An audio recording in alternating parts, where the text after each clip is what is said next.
real. There we go. Hi, Callum. How are you? Yeah, I'm good. I'm good. It's nice to finally see your face after sending so many emails to each other. I know, guys. We've been sending Insta DMs back and forth, and it's like, oh, hi, nice to meet you. Thanks for doing this. It's great.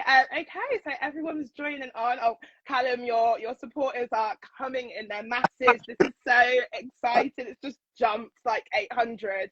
So it's really, really exciting. For those who don't know, I'm Nyla and I work at the National Youth Theatre. And basically, if you don't know what the National Youth Theatre is, it is a organisation which focuses mainly on 14 to 26-year-olds, but there's some upper and lower. And basically, we're just supporting the next gen of talent. And sometimes we get really cool talent to talk to us, and that's why Callum's here. So Callum, I've got over 300 questions now. My DMs have been blowing up. Theo, Eloise, Endgame. People want to know about Derry Girls. People want to know everything. Season 3. But first of all, how are you? Yeah, I'm good. I'm good. I'm really excited to do this, and I've already seen. I've got a couple of friends who are hijacking the chat, and I know they're going to ask you for questions. So I'm sorry, Jack Howden. I'm looking at you. Love your chain. Yeah, see, there we go. But no, it's really nice to. I've seen some of the comments and messages and stuff over the last couple of weeks. So about Bridgeton, obviously. And yeah, it's just been so nice that having been working on it for so long, because we started, over a year ago now. I think my first day was about a year ago today, almost around that time. So Wow. yeah, so to share it with the world, and I've been so excited about Eloise. So yeah, it's good. People were. Yeah, it's so funny. I think I saw a YouTube clip earlier, and it was like Theo and Eloise for 2 minutes, no sound on YouTube, and it was just like you guys in slow-mo. So I can see in the chat right now people are just super excited. So I think we're going to get straight into it with the most popular question. We've got to get out of the way. Theo and Eloise, is it going to happen? Listen, I mean, unfortunately, I'm not gonna be able to. I think to give people the answer they want. I think it's all still being discussed, and I love the character. I love playing Theo. I love the show. I love the fans, and I love the relationship with Eloise. So yeah, I mean that's all I can say for now. But we'll have to see. We'll have to see. There'll be yeah, I'm sure people will get some news on season 3 soon enough. Oh, an exclusive soon enough. What does that mean? Something 2 weeks, 3 weeks, we'll find out. But okay, so we've got a lot of questions, a lot about Bridgerton, a lot about acting for screen, Derry Girls, the whole lot. But the most common question actually after Theo and Eloise was, are the cameras distracting? Like, do you know? Can you see the cameras? Like, what's the vibe? Tell us. Yeah, they are. I guess they are distracting in a way. I mean, definitely. I mean, so acting on camera is still relatively new for me because I'm 27, so I left university when I was 22, and then I got my first screen job maybe I think I shot it when I was 23. So I mean, it's only as distracting as an audience are in a theatre. In a way, I think you learn to sort of to use the camera rather than have it as a distraction. I think it can be helpful, and maybe that's I don't know, definitely a journey I'm still on, but trying to get to a place where the camera is it can be helpful to you as an actor rather than oh my fuck, the camera's right. That's it's okay it's okay, this is but, a safe space. but yeah, so they're kind of distracting, but Bridgerton is only, most of the shots are only one camera, so I've never done a show where there's I think, if you do a sitcom or whatever, there's 3 or 4 cameras all live at the same time, and that must be super intense. But yeah, not too bad. Not too bad. I'm loving looking at these comments as well. Yeah, the comments, oh, you should see the questions. But yeah, I mean, kind of going off of that. So what is the biggest difference, would you say, between theatre and screen, other than obviously one's in person and one's filmed? What are the biggest challenges for you? Because obviously it's a bit more up close than probably you're used to. Yeah, definitely, definitely. I suppose like the nice thing about doing theatre, in the little bit I've done professionally, but I did so much when I was like with NYT with National Youth Theatre, but then also, yeah, um, at university I did like 17 or 18. You get the like instant gratification of playing the arc of a character chronologically, uh, and you have like an audience clap at the end, which I know is a silly thing, but I do think that's like a big part of to have people respond to what you're doing live is really great. And you have that to a degree on a set because there's the crew, etc., who you can get maybe get a sense if people are enjoying what you're doing. But maybe the intimacy. I think, do you know what, like shooting those scenes for Bridgeton, like the ones where Eloise and Theo, especially the later ones, I think, where like the feelings are starting to develop. There's so many people on set. There's like, especially on a show like Bridgerton, there's like 30 or 40 people, around the camera, behind you, in front of you. And there's just me and Claudia doing this scene, which is beautifully written. And I think the fact that there's so many people kind of makes it even more, it's like, it's just you two, not against the world, because they're obviously supporting you, but it just makes it even more like intense. And I really love that about acting for screen. Yeah, definitely. I think, yeah, there's two different worlds, isn't it? But when they collide, when you do both screen and both theatre, you're like, this is great. I love my job. And I guess the next question would be, what do you love about acting? Like, what really drew you to it, and why did you start? So, oh man, it's such a tricky question to answer because my parents are actors. In fact, like everyone in my family, really, like my uncles, aunts, cousins, grandparents, great grandparents. It goes back. Oh, okay. This Yeah, is genetic. This talent is genetic. but it was kind of funny, I think, because my parents like did it, and they're mainly theatre actors, so they did it as a job, obviously throughout my childhood, and I thought that was normal, like my parents going out to work at 6 in the evening to do a show, whatever. But I think I had that thing that lots of kids have, where like you don't want to do the thing that your parents do, you want to try and do something different. So I did National Youth until I was 17, and that was like the thing that I did like on my own. I wasn't like forced to do it or asked to do it by like a school play. If teachers are like, can you audition? I decided to audition for NYT, and then you go on your own, and it felt much more like I was making the decision myself, which I think was important for me because, like, I think a question I've like thought about a lot in the last few years is, am I doing it just because it's like the thing that my family do? And I don't think it is. I think, yeah, NYT was like the first step on that journey. But then I went to university and I studied, like, you couldn't study acting at the university I went to. And I don't think I would have done anyway. I didn't apply for drama school or anything like that. I studied classics, so like Latin and English. Really useful stuff, Yeah, every day kind of really applicable. Yeah. But yeah, I studied classics, and then I did a play in my second term of my first year, and it was a terrible play, Naylor. Honestly, like it was shocking. And I had to play the guitar, and I can't play the guitar. I had to sing to a girl. It was awful. Oh wow. My friends who I dragged along, they were having the worst time. But yeah, like doing that, even though it was terrible, the feeling that it gave me was like nothing else. And I think like from that moment onwards, I knew I had to pursue it. Oh, great. And I suppose then, what was the turning point for you from like hobby, kind of like this, to like, wait, career, this is what I want to do for the rest of my life?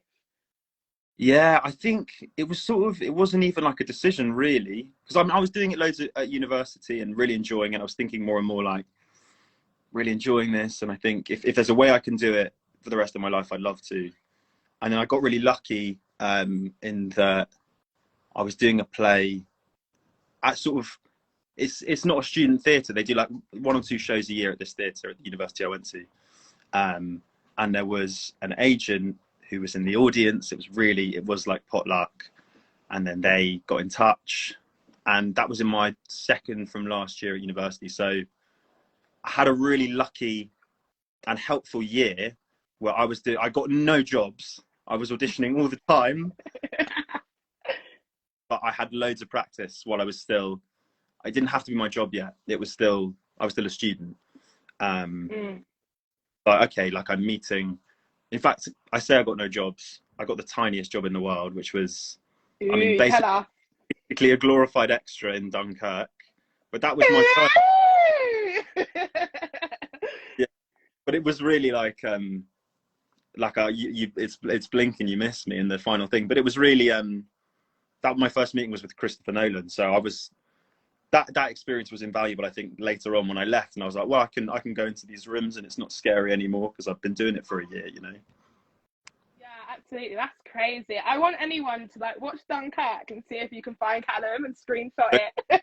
Screenshot it and send it to us. I'll post it if someone finds it for me. But we have so many questions and I'm just gonna reel them off at you. Yeah, we have over 300, so I'm just gonna pick randomly. Okay, so we've got what we've got one from Eloise. Love that. And they say, how would you describe Eloise Bridgerton? Eloise Bridgeton, how would I describe her? It's so difficult for me to separate Eloise and Claudia. They definitely have things in common. Eloise Bridgerton is a woman who doesn't need a man. That's how I describe her. As much as I love Eloise, that's what I love about, like, it's, you know, Bridgerton's a show about romance ultimately, and lots of other things, but that's like the core. And Eloise is like not the anti that, but she's like a pioneer, you know. And she's not perfect. I think you like see in the relationship with Theo that maybe like the class stuff is stuff she hasn't thought about as much as she probably should do. Her privilege on that front, but they're living in a society, as much as like today's society, still plenty of misogyny around. My God, there's a lot of misogyny in like the 19th century, you know. So yeah, a woman who doesn't need a man. That's my like I love one line. that. I know that all the fan pages are going to clip that and be like, yes, she doesn't need a man. But yeah, we've got another question here about your favourite Bridgerton character and why. My favourite Bridgerton character, well, obviously it's Eloise, but other than Eloise, my favourite Bridgerton character, I really loved, like this series especially, I really loved Benedict. I love the scene I mean, I love all the family stuff so much, it's so fun. Yeah. But then, yeah, I'd say probably Benedict. And I just feel for him, you know, like that moment at the end when he finds out that he didn't get it, well, he didn't necessarily get into the art school off his own back. I mean, Luke is a great actor and brings that to life beautifully, but yeah, I'm gonna go with Benedict. I Yeah, that auditioned for last Benedict. scene. Really? Oh my God, gossip exclusive. Tell us. I auditioned for Colin first. I did a tape for Colin. I think I went in actually to meet for Colin. Didn't get it. And I was like, oh man, the series looks so cool. I'm sad. And they were like, but come back in for Benedict. So I did and didn't get that. So this is the way, like any young actors, you know, it's still good to do good meetings, even if you're not right for the job. Because then, like my agent said to me at the time, you know, they like you, just not for these characters. And then a year later, obviously that was true. Look at that. They remembered you. That is such good advice. Definitely. How many no's to yes? Like if you had to be a percentage, do you think you've got in your career so far? Oh man, like tiny amount of yeses. I did, especially, I mean, maybe I do slightly less tapes now, but when I first signed with my agent's brilliant. But I think her tactic was like just throw me at everything that I might be right for, which was really good because I got loads of experience of like doing auditions and meeting people. But it meant you have to deal with a lot of no's. So like maybe like one in 30, something like that. If I'm being kind, even it's got a wee bit better over the last kind of couple of years. But even then, like you really, and also this is the thing, is that you start doing like maybe slightly more high profile stuff. So then you start getting pitched higher. So then the jobs you're going up for as much of a long shot as the ones before. So yeah, you've got to be ready for the no's. The no's are always opportunities to learn, as painful as they can be. Yeah, absolutely. And has there ever been a no where you were like, I'm gonna stop acting, it's too much? There was one. There was a tough one, and I think because let's say it was for I don't know. I'm going to say it anyway. For normal. So the series that I went up for that, and I'd read the book and everything like before I knew they're making the series, and I was like, oh my God, I hope they make this series in the next like 3 years so I can still play this part. went up for it, did a tape, immediately heard I was going to get a recall, but the recall was like 4 months away. So for 4 months, God, I'm just, you know, I like thinking about it so much. And then it was weird. Like I went in and met the director, and I kind of knew when I went in, I was like, I don't actually, now I'm here, I don't think I'm quite right for it. But that was a tough one. And then to watch it come out and do really well, Yeah. That's a whole other thing you have to get used to. But I think luckily for me with that, I watched it and I was like, I think they've made the right call here. Like I think Paul Mescal is perfect for that part. I think it's harder if you're like, no, I should have got that. You know, if you're like, no, I Yeah. but, Yeah. No, definitely. Like that song, what is it? That should be me. I was thinking, like, yeah, definitely a bit of that for you. But we'll move on to some more questions. So I know a lot of people are sending more in. So Eleanor Lamb says, what was the process of finding and signing with an agent? So was it just at that uni? Was it pot luck, or had you tried before? was pretty much pot luck. It was. Yeah, because like I knew I'd heard about friends who'd done shows at the slightly bigger theatres in the university town I was at.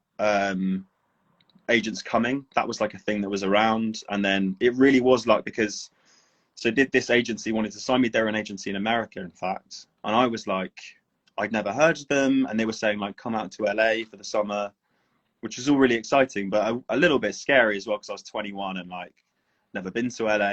You know, I think it probably would have eaten me alive if I'd gone back then. I then rang a British agency, independent, who I'm with now, and was like, listen, this agency want to sign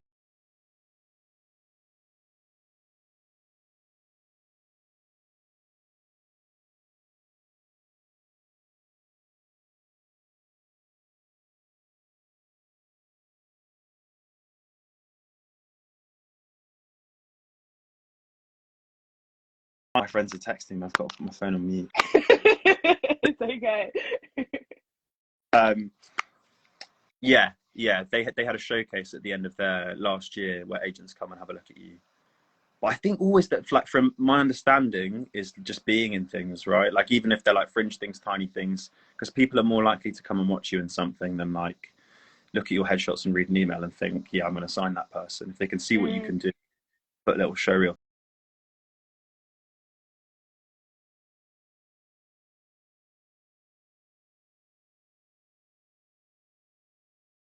Agent yet. But I would say like, yeah, making work. If you have listen, if you get into drama school, that's great because you'll get a showcase. Or if you go to university with a showcase, fantastic. But otherwise, just doing it eventually I think will pay off. Yeah, absolutely. That's such good advice. It's so can be so scary getting an agent because those no's feel very loud, especially when you're like independently going for stuff. But yeah, that's great. Everything. Yeah, 100%. I think so. I think so. Fabulous. There's so many. I'm just looking through it, and so many are like, Eloise and Sue gonna get married. Like, there's so many, so I'm having to skip them because we've covered that. Okay, yeah. Okay, we'll go to this one. Someone has asked, "Can you speak Spanish?" Is that like on a Wikipedia page? Can you speak Spanish? Funny. No, I think like leave it on the Wikipedia page, but no. Do you give off that vibe in Bridgeton that you're like, I have like a Latin energy. I really don't think I do. I'm incredibly patient. I've been trying to tan in the like terrible London sun, but no.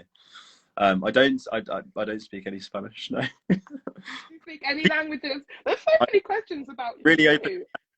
Like if anyone wants to give me free lessons, I'm down. Put in the comments. Now it's gonna blow up. I'll teach you. Okay. What is one thing you would like to achieve in your acting career? I'm going to give you quite a boring answer, but I think I honestly think if I can just make a living doing it, and not doing other stuff, that would be it, you know? Because like I think if you fixate too much on like, I don't know, winning a particular award or whatever, I think like you don't know where the industry is going to take you. And like I would never have been able to predict some of the things that end up coming off you in your career. But it's been great. I've loved it all, even though it's not what I would have necessarily like thought it would have been. Like the whole like world of Bridgeton, like, it's not, maybe it's not something, I don't know, 2-3 years ago that I would have like watched if I hadn't been in it. But I've just like, I now love the show. Uh, Yeah. and like, and not just like being part of it, like I love watching it, and it's made me interested in period drama more generally. So I think yeah, just to be able to make a living as an actor till I pop off, I think. Yeah, until like I just reached that level of success where I'm like, I might do that job, might do that one, see how Yeah, I feel. choosing between things. Actually, yeah, like that's a new thing that I've just done for the first time a few weeks ago, is like saying no to things when it's not a choice, not like deciding between two things. I've had to do that before, but just saying no outright. It's kind of scary because as an actor, you're told to like say yes to everything, and like there's way too many of you, so you need to like. But yeah, when you get to a point where you can be like, actually, no, I don't think that's right for me, or whatever it is, it feels quite empowering. Yeah, I think actors are taught very much yes, and Sure. sometimes it's going to be no, actually, something Yeah. bigger is coming. But great. Fabulous. Okay, the next one I'm seeing a lot is, did you expect people to ship your character so much? I think yeah, because I really do. Like I really back them. I think they're perfect for each other. I think it makes total sense that they're like attracted to each other, and I think it's such a shame that they don't, like, the kiss doesn't happen. I think I spoke about that Yeah, in another interview, but like we were like Claudia and I were like, we think it should, because I think maybe as an actor to get yourself into their headspace, well, I think they both want to. So we were both like, well, we want to. Um, I suppose I wasn't prepared maybe for like just the level of like fandom for Bridgerton is so crazy, and like I've done a couple of jobs before where like I've started getting lots of messages and stuff, and they haven't always been like the nicest. I was working with and stuff, like they had super fans who like weren't happy about me being near them. But honestly, I'm not just saying it, but like the Bridgerton fans are the best. Um, yeah, so yeah, yeah. yeah. Uh, Great. no, but yeah, Yeah, I think, listen, we'll see. Like Eloise is a great character, and I think something different happens in the books, right? I think she marries someone else, so mhm.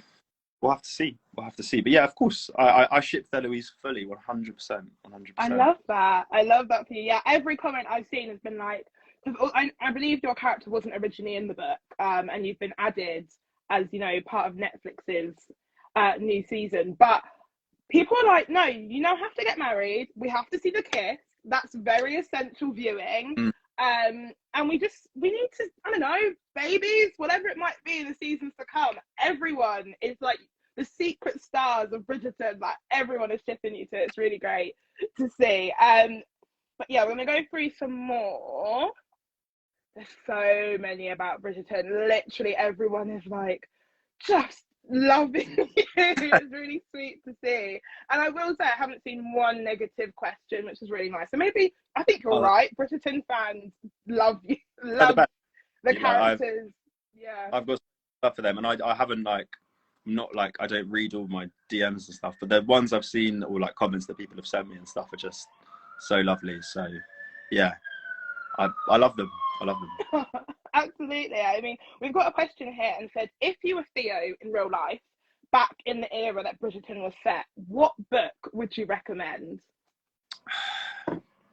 I mean, Eloise mentions Mary Wollstonecraft, and I think like I read some Wollstonecraft and listened to some podcasts on her, and it's super interesting. I mean, she's a super interesting person. So yeah, I'd like maybe look into her life as well as reading her work, because she lived in a really unconventional way for her time. Um, and then I read a couple of like slightly more dry, I don't know if I'd recommend them, like some socialist literature, which is more like pamphlets from the time that have been Mm, filed into books by a couple of different people. One guy called Robert Owen, which is quite interesting. But Mary Wollstonecraft's a good jumping off point, I'd say. okay, brilliant. And we've got another question here, and it says, so basically, when you took the Bridgerton role and Mm. you knew it was a Bridgerton, were you a bit apprehensive or scared because you knew of the kind of magnitude of, like, I think it's one of the biggest series on Netflix? Were you a bit like, oh, I'm not ready for my life to change this much? Yeah, I suppose it was a weird one. So I taped for the second series. I got cast in November of 2020, so before the first one had come out. So I didn't know, like, obviously I knew it'd be on Netflix, and but I didn't know how much I was in, and I obviously didn't know how big the show was going to be. So I took it, like, not really thinking about that stuff, and then obviously saw the show come out and saw the reaction to it. And then, yeah, I remember doing my first shooting day and thinking, like, oh my God, how many million people are going to be watching what I do? Like, I better do well. I better act But, the best I've ever acted. yeah, but it really, it's such a, like, I suppose the thing with any, like, workplace, even if it's like a bigger one like Bridgeton, is like you get to know people and everyone's lovely, and quite quickly you forget about, like, the end product and how it's gonna, like, this part of it where everyone's watching it and telling you what they think. So I had like a moment of that when it came out, the first series, but then once I was in the job